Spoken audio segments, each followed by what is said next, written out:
Photoshop में एक click में प्रोफेशनल इफेक्ट बनाना है तो ये सीक्रेट ट्रिक एंड तक ज़रूर देखना।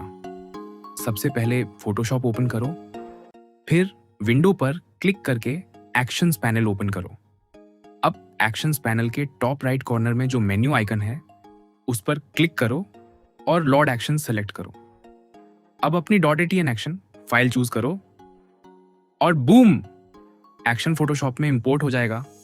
अब इंपोर्टेड एक्शन को सेलेक्ट करो, प्ले बटन दबाओ और देखो सिर्फ एक क्लिक में पूरा इफेक्ट ऑटोमेटिकली रेडी।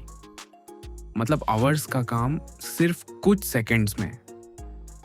अगर ये ट्रिक यूजफुल लगी हो तो वीडियो को लाइक करो, सेव करो और फोटोशॉप की ऐसी पावरफुल ट्रिक्स के लिए फॉलो करना मत भूलना।